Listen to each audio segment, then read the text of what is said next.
Hello, hello, hello, hello. Welcome to the Business Plug Mixer. My name is Linda Murray Bullard. They call me the Business Plug. And so today we're going to talk about business planning. Like we're going to talk about how do you, let me make sure that everything is on Do Not Disturb so that you don't get to hear all the dings and bings and bangs. But come on in, come on in, come on in. Welcome if you are on LinkedIn. Welcome if you're on Facebook Live or whether you're on YouTube. I just want to invite you to join me each Sunday here at 7 p.m. Eastern Time for the Business Plugs Mixer. Go ahead and hit subscribe where you see the picture, where you're watching the video, and also turn on your notifications so that way when I'm on, you'll be able to come and join me. Today, again, we're going to talk about business plans. Like, I am getting ready to start a class next Saturday that actually helps business owners to create business plans. And so we're talking about the business model canvas is what we generally use to create a business plan. And in doing so, today I want to break down these key elements that you need to include when you're talking about your business model. Like most times people go into business and they just go sell something, right? They have a product or service that they feel like the world needs. And so they create something and then they put it for sale. Well, let's talk about creating business models. So that way we can have a concrete way of building our businesses and we'll have more longevity because it'll make sense and we're not just throwing something against the wall and hoping that it'll stick. So the first part of a business model canvas is your partners. Like, do you have partners? Do you have suppliers? Who are you relying on in order to do what you need to sell or what you need to create? And do you have one channel of doing that? Or do you have several channels? A lot of times, especially people that rely on things from China, if they've never done business in China, they don't realize like the first of the year, China closes down their exporting. And so if you're trying to get products from China during the first part of the year, they shut down for the Chinese holiday and they don't open up. And so that means in the first of the year, unless you've already knew that was happening, you're probably saying, okay, they're not sending me what I need in order to create my products, right? And so in that case, I have asked many of my customers to find secondary suppliers. You always need a plan B when you're relying on someone else in order to do what you need to do. So you have a plan A, who's your preferred vendors, your preferred suppliers, but then you have a plan B. What if they can't come through? Have I identified where else I could get that product, that service, that piece that I need in order to be functional? And so that's the thing is knowing who your key partners are and knowing what they bring to the table, right? And then you need to know like all about how they operate their businesses because knowing how to operate their business is going to help you operate yours. So it's not just going to the internet and buying something. You really, really need to understand the relationship between you and your vendors and suppliers. Thanks for joining me. Thanks for joining me. And so another thing is what key activities do your business have? Like what key activities does it take to get your product to your customers? You know, if you are somebody that cooks, then the cooking part, right? But before the cooking part, what about buying the ingredients and mixing those ingredients up? And, where do you get those ingredients for? It goes back to our partners, right? Who do we get our supplies from? Let's say if we're running a food truck and we need to make sure it's clean and sanitary, right? That's number one. And then secondary to that, we need to be able to cook our foods and do the things that we need to do for foods. That's number two. But then also backing it up more, wholesome ingredients, healthy ingredients, clean ingredients. Like, do we have relationships? And I employ all my business owners to have relationships with the people that they need in order to do what they do. So building those relationships is going to be good. Understanding the key activities that it takes in order to get your business up and running to get your product or your service to your customer. Like really looking at that. And then another thing about looking at that is understanding where you're doing manual processes, like you're doing a lot of writing. How can you change that into automation? So anything that you have to do over and over and over again, have you looked at that thing that you're doing over and over and over again to see maybe I should automate this process and take me out of it? Thinking about those type things or a part of your key activities. What is it that you can do? Right? So when we're talking about, and in the end, I'll give you all the different parts of how this plays into your business plan. But right now, we're just talking about your business model, because before you can even plan it, you need to have a solid business model, right? And so the other part about that is your value proposition. What is your promise to your customers? Like, what is it that you are saying that you offer to your customers? What can they count on you to do every single time they do business with you? Do you have that up and running? Do you have that concrete that every time someone does business with you, this is what they can expect? What is your value proposition and what are you offering to your customers? And then what key resources do you have? There are physical resources, right? Where do you get those? Well, who do you get them from? Like, what elements do you use? Are you using electricity? Are you online? Is it a brick and mortar and they have to come to where you are? Like, what can they count on when they're talking about your business and you? When you're thinking through your business model, do you think about, okay, these resources are what I need? Again, what materials do you need? What in the case of the food truck, going back to that idea, what menus, recipes do you need? Who has the best items that you can have for your business, for your services, and understanding that resources are key, and knowing where they are. Again, planning. I cannot tell you how much planning of where you're going to get your resources. And in this day and time, anything could happen. That's what COVID taught us. COVID taught us that anytime anything could happen. And so we need to be able to work in brick and mortars, but we also need to be able to continue working online. You know, a lot of the restaurants never thought about having drive-by services until COVID came. And that was the only way they survived is, okay, you call your order in or you punch your order in the computer, and then you come by and pick it up. Before, it was dine in only, right? And so it pushed us to think about things a little different. Our business models now, or if they are to be well, they're going to be both online. You're going to have an online presence. You're also going to have, if you have a brick and mortar, you're going to have a brick and mortar presence too. And you're going to think about, how can I do business if I'm not allowed to come to my business? If my business is not open, how can I still function? How can I still make money, right? And then customer relationships. The customer relationships. A lot of small businesses that I see, they are doing one and done. What that means is they will sell a product to a customer and that get the money and then they're done. But there's so much they're leaving on the table, because you have to think about, how can I create a relationship with my customer? How can I listen and get that invaluable feedback?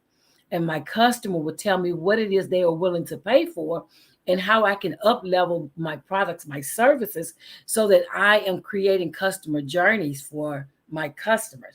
So it's not one and done. And I'm not chasing customers. I'm actually out here and I'm attracting the customers who want my services, who are in need of my products. So the customer relationship is paramount to a business model, because without the customer relationship, if they don't know, like, and trust you, they're not going to spend their money with you.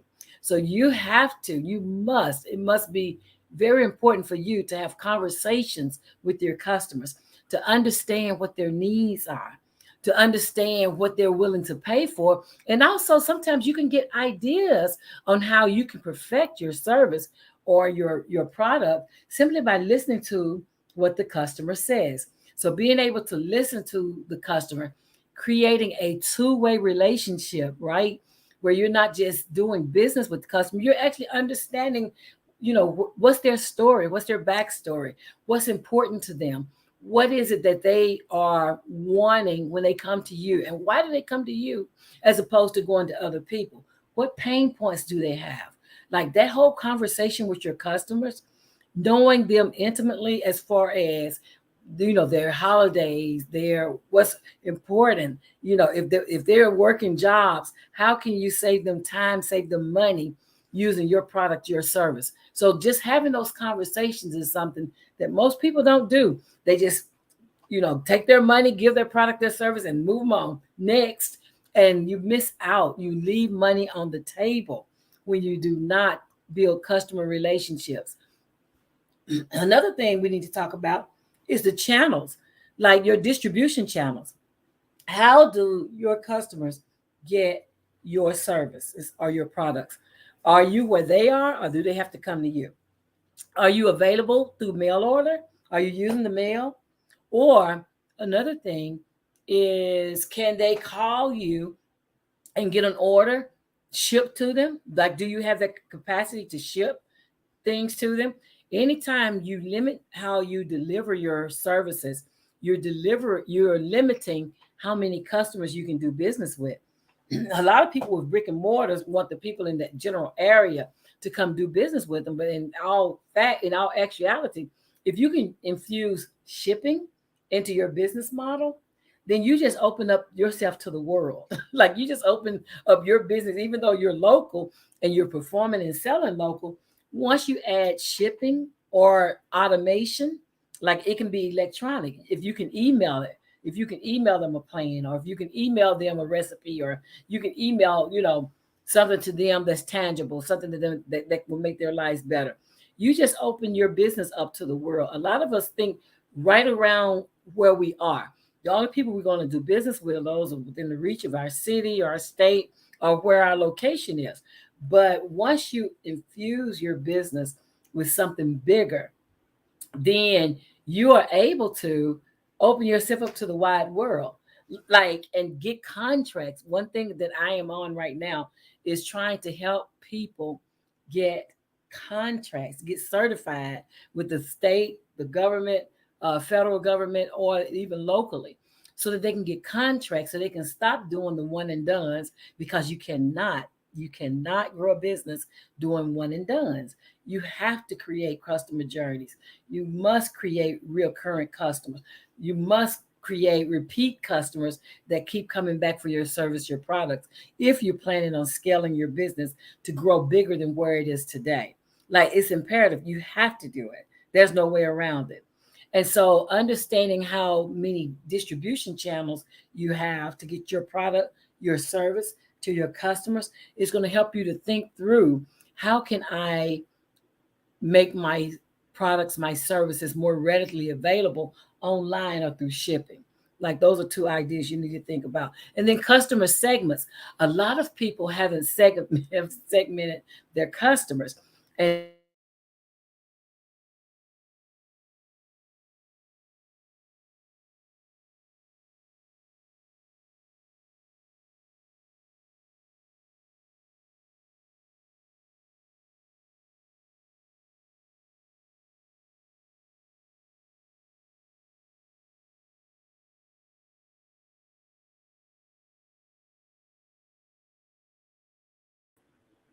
Wow, we just we just had a power outage. I was going good, but we was talking about.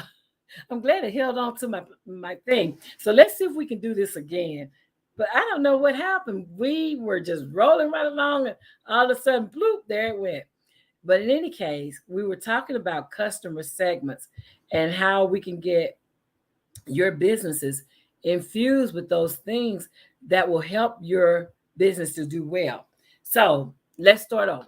So when we talk about the channels, which is where we was talking about the business channels, like, how do you get your business, how do you get your offerings out there to your customers, so that they can get your product, your service, without a lot of hassle, right? And I was getting ready to talk about customer segments. So a lot of what I find is when I'm doing email marketing, when I'm setting up email marketing for people, I find that we have not segmented our customers.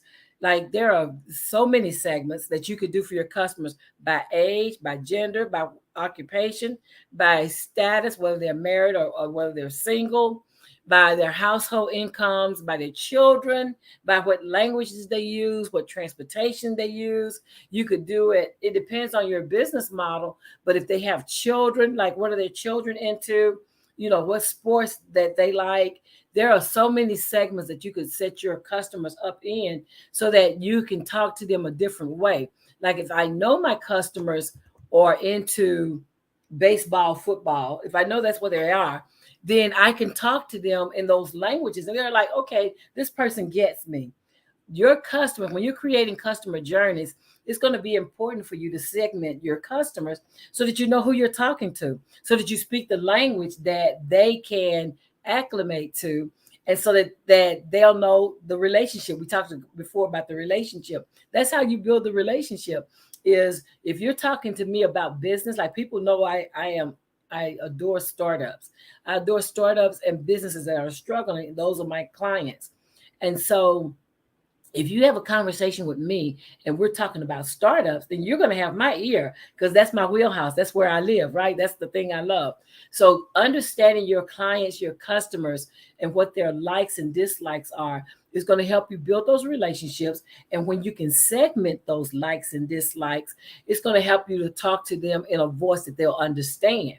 And so a lot of people don't get that. Like they don't understand that segmentation is great when you're talking about your customer base and then your revenue streams. So for a while, a couple of years, I was one of the people in the Act Like a Success School of Business under Steve Harvey. And Lisa Nichols was his, at that time, I know she still is, but at that time, she was his life coach. But Lisa told us about when she first got started in business, how a billionaire told her when she first got started, like, you're doing well now, you're starting to make money. So now that you're starting to make money, you need to think about different revenue streams. And he was telling her that you need I think he said it was 5 to 6 for herself to live the way she wanted to live. And then you need 7 or 8 if you're going to create generational wealth for your children and for your descendants. And so in doing so, Lisa taught us, I can tell you 19 ways, no question. I can give you 19 ways of making money with one idea. A lot of the businesses, a lot of the business owners that I get, their revenue streams, they feel like a revenue stream has to be a different thing. But one idea, I promise you, one idea, I can show you 19 ways how to monetize that one idea. Thanks to Lisa Nichols and her broadening our minds with thinking, oh, that's right, because there are so many things you can do with one idea. Like Steve, for instance, he does one thing, he tells jokes. And so at that time when we were in that class, he had 8 different shows on where he was just telling jokes. But he was doing it on Family Feud. He was doing it on his TV show. He was doing it on his radio show. He had come up with some other things, other shows that he was doing. And all of it was about telling jokes, the one thing he does well. And he does that very well. And so understanding how to become a master in one thing, like I get the multi-passionate people in the world. I am not talking to you. Be multi-passionate. I'm talking about the people who feel like they must do more than one thing in order to make money, in order to have revenue streams. Those people, if you can just be great at one thing, like be excellent at one thing, what happens is there's an African proverb that says you can do more watering one plant than watering many. Because when you have these many different types of businesses, you're actually diluting your effectiveness on the one. So what I teach and what I tell people is start with one idea and let that one idea fund anything else that you want to do out there, but do that one idea well. Like People know me about business. And so they don't know me about doing hair or selling tires or doing, if you say anything to them about me, most people will say, oh, yeah, she's the one that does help businesses. That's the one thing I want to be known for. That's the one thing, that's my passion. And so, do I do other things? Yeah, I write books, I host events, I go and do speaking engagements, I go travel and do different things. But the one thing that I am known for is assisting new and struggling businesses. Those businesses that are brand new, that are still trying to figure it out, I give them the shortcut to figuring it out. And those businesses that are struggling, they've hit a wall. They've been doing well, but all of a sudden now they've hit a wall. And so now they can't get it going. I help them figure it out, because what my business does is strategy, solutions, right? And business development. Those are three things we major in. So you as a business owner, what one thing do you do and you do it well? Like, what is that one thing that every time you do it, people are like, oh, girl, you do this well. Oh, yeah, you need to go in business like this, or even if it's, girl, you should write a book. People tell you that one thing, you should write a book. Whatever that one thing is, having multiple revenue streams, doing that one thing, it becomes easier and it makes you an expert, as opposed to diluting and doing, like, again, like hair and books and business and this and that and the other. Again, this is not to those multi-passionate people who you're multi-passionate and so you do things a lot of different ways. The other part is the cost structure. Okay, this is what I run into with new businesses. Most new businesses don't price right. They do not price their products right. They go in either too low. Most times that's what it is. It's too low. They go in too low because they feel like, if I have my products really low, then people will come and buy from me. And that's not always the truth, right? And so for that reason, I try to teach them how to price their businesses the right way, how to price their products, their services the right way. Because if your business is not making money, it's a hobby, it's not a business. And so, in order to be in business, you're going to have to make money. And your cost structure, that how you get there, there's a whole science, there's a whole method, a whole formula, how you come up with what you're going to charge. But I teach them to price correctly. That way, there's no haggling. There's no, well, what if I take $5 off? When people tell me they're trying to get me to lower my prices or they're trying to get me to give discounts, your price is your price. And who you discount is who you discount. But your price is always the price, and the price doesn't change. And so getting them to understand how to come by that price has been one of the one of the pleasures I've had in working with new businesses. So let me tell you. So now we've talked about the business model. So like I said, before you can even do your business plan, you need to have a business model. You need to understand, what business model do I have? Or do you even have a business model? Like, that's important. And so when we're talking about creating businesses using canvases and making business plans, like, that's a whole science to that. There's a canvas, there's a business model canvas that can help you to create the business that you want, the businesses in your head. And how we get there is, I'm looking it up as I talk to you, but how we get there is we go through the canvas and we make sure that we have answered all the different questions of the canvas. So very simple, very similar to the business model canvas is the business plan canvas. And so that's where I'm headed. And so this is all about creating your own business plan. Like, you need to understand the different elements of a business plan so that when you're creating your business plan, then you'll know that you have holistically thought about your business. It's not about just creating a plan. It's really about understanding your business and being able to tell people what your business is about without them walking away thinking, what in the world? What is that? And so it's a succinct way of creating a business plan for your business that becomes fundable, that helps people to get money, that helps people to get their their partners. If you want to bring somebody on the team, if you want to help people to understand exactly what it is that you do, then that's it. So at this time, we're going to talk about the different types of plans. So I am going to share again. This has been quite a day. This has been a day and a half. I teach adult basic education, and one of my students reported that she has COVID. So that's been interesting. But let's talk about the business plan. So when you're talking about a business plan, do you know there are more than one type of business plan?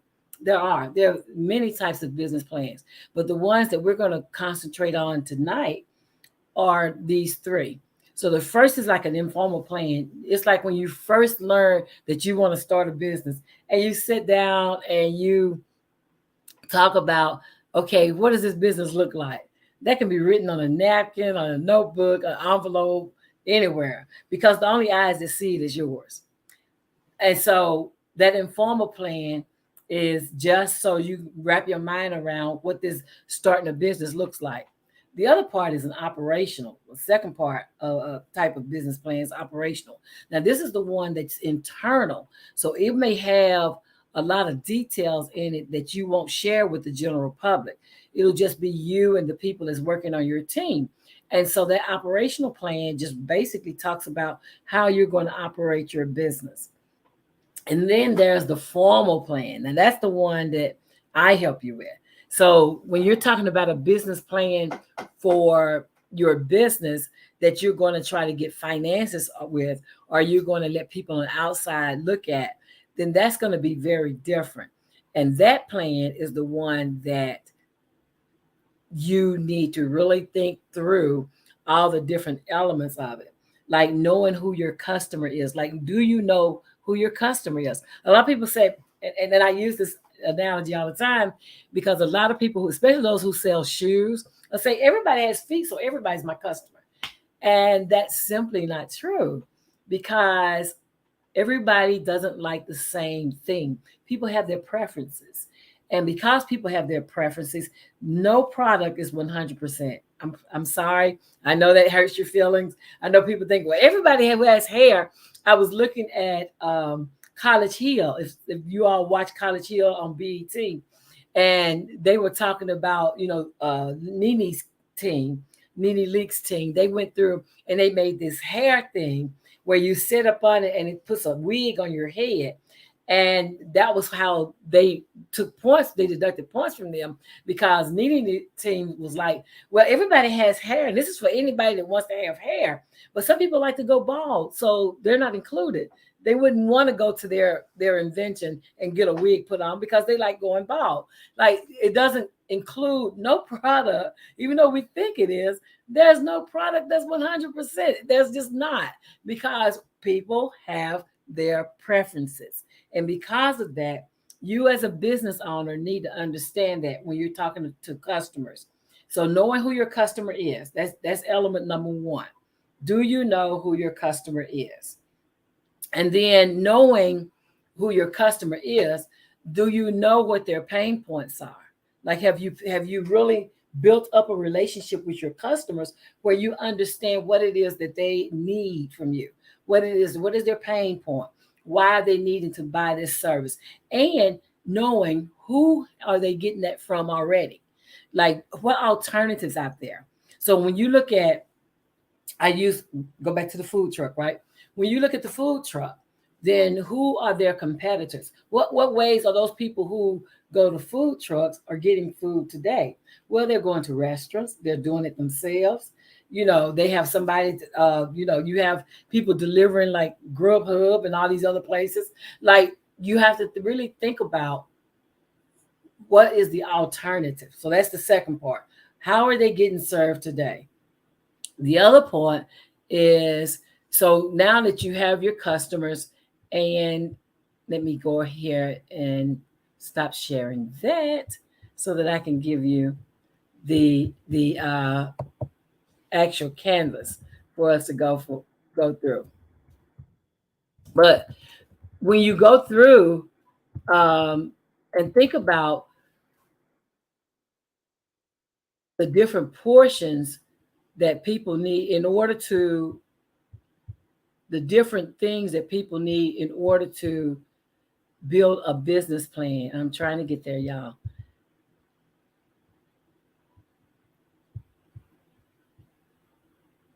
You're going to see that it's very similar to the business model that we just went through. What I'm trying to get is I'm trying to find one model that I can explain to you because mine has went hidden. The one that I normally use has went hidden on me. So I'm trying to find one that I can set up here. It's crazy. And all the ones that I have now are bringing up the one that I just covered with you guys. And that's not what I want. I want one that talks about your exit strategies. Like, do you have an exit strategy? When people go into business, they be like, well, I'm a brand new business. Why should I be thinking about closing now? Well, everything that you do in your business, when you're trying to go up to start a business, everything you do should go toward how do you want your business to end? Like, people don't think about that, but you should. How would you like your business to end when you're done? When you're done doing business, are you going to sell it, or are you going to uh, pass it on to a relative, a friend, or are you just going to close the doors and say, well, that's it, we're done? So having that idea in the front will help you when you're ready to close your business, and it's going to help you to know how you're operating your business. If I'm going to close my business, then that's going to be very different. If I'm going to sell it, I want to sell it at the highest dollars possible. So if I'm going to sell it, then I'm going to sell it. This is a great one. When I'm going to sell it, I'm going to sell it at the top dollar, which means I have to have it up there at the top dollar if that's the money that I'm going to get out of it.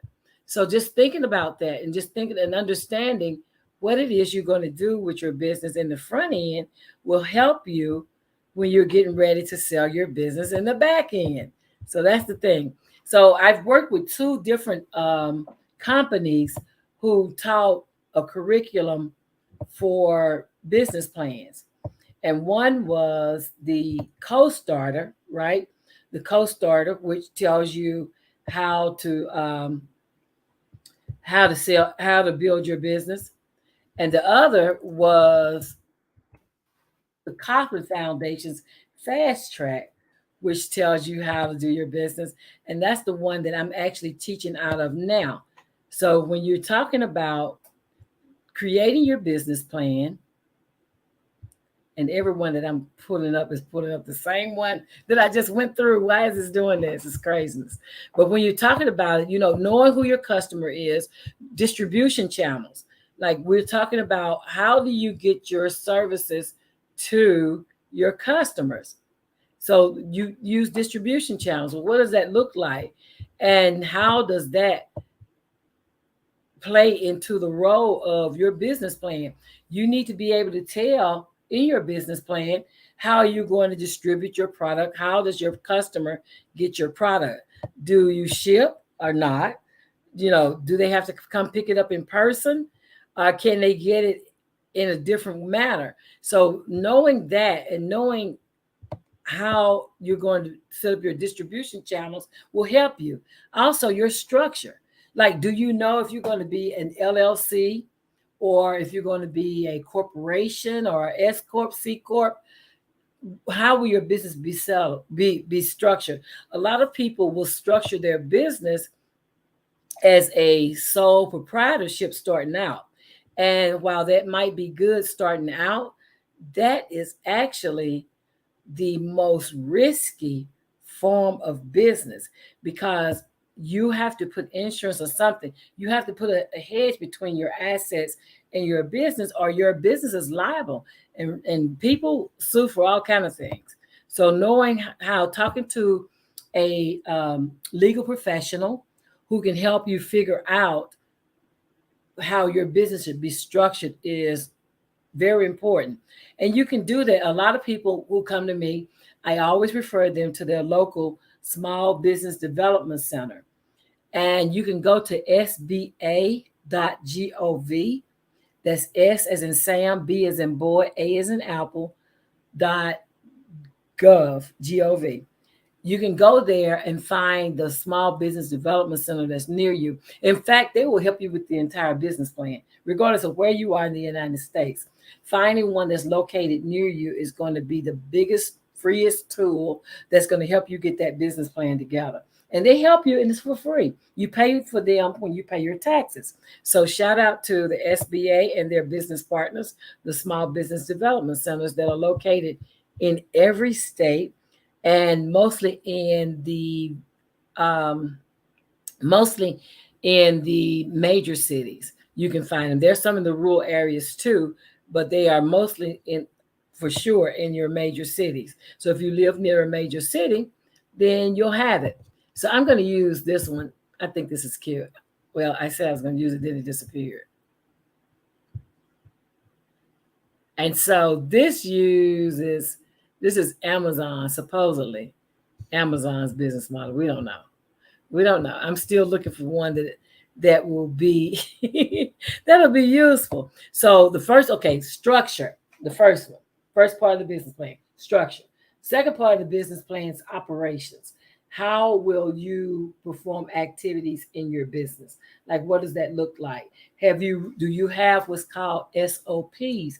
And those are standards of procedures, where if something should happen to you, God forbid, if something should happen to you, somebody can pick up a document and your business can continue even when you're not able to do business yourself. So the second part of that, number two, is your operations, how you're set up. Do you have that written out somewhere else? How you're going to do this thing, that sell this product, this service, and how does it work? And have you created um, a customer value cycle where you can walk through and say, well, the customer calls me here, then this happens, then that happens, and then they get their product. Like, have you walked through that value cycle to see if you have it up, if it's working the way you think it is in your head? Have you experienced it? So operations, marketing. How will you market your business? So when you're talking about in your business plan, you're talking about, what does it look like when I'm marketing my business? Am I marketing it to the right people?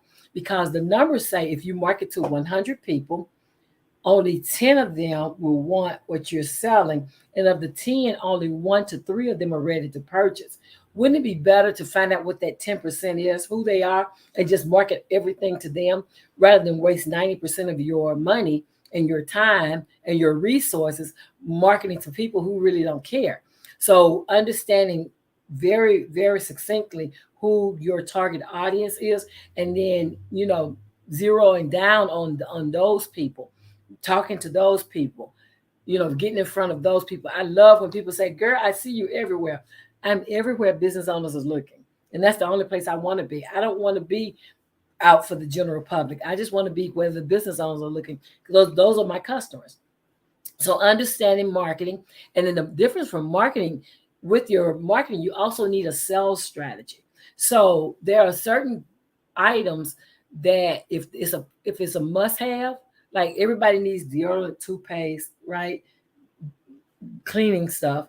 And you don't really have to push those to people. More or less, you have to put it where they see it, they'll get it, right? Whereas if it's something people buy as a luxury item, then those things, there's a whole different sales strategy for those luxury items. So you have to think about, is this something people, when they see it, they're going to say, oh yeah, I want it? Or is it something that I'm going to have to show them why, the benefits of it, of why they really, really need it? So when you're creating your sales strategy, you want to make sure that you have done that, where based on what it is and how people use it. And again, that goes to knowing your customers, because when you look at how your customer spends their day, you know that, okay, they're going to use this toothpaste in the morning. So I need to needed to understand that it's a whitener, that it fights cavities, that it does all these things that they're wanting to happen in this toothpaste. So that way, I just need to put it out there and tell them what it does. And the people who are looking for those benefits will come. I will attract them. I don't have to chase them. So understanding that. And then the other thing is your business finances. So in every business plan, I don't care whether you're trying to get $2 or whether you're trying to get $200,000, you need to understand your cash flow statement. Does your business have a cash flow statement?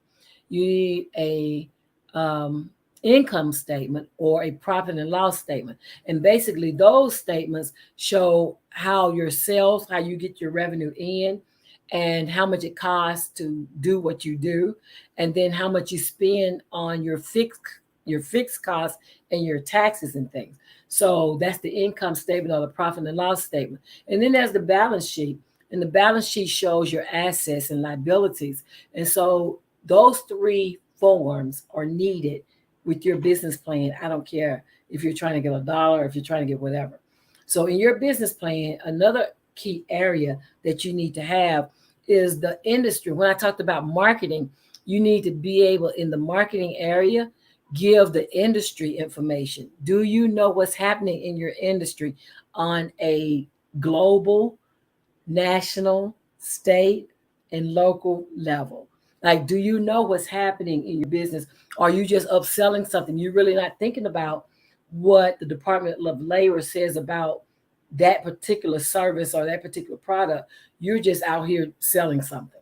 So understanding what investors and what people who are trying to fund businesses want to know, they want to know that you know what's going on in the industry and that you have the foresight to understand what is happening in that industry on every level.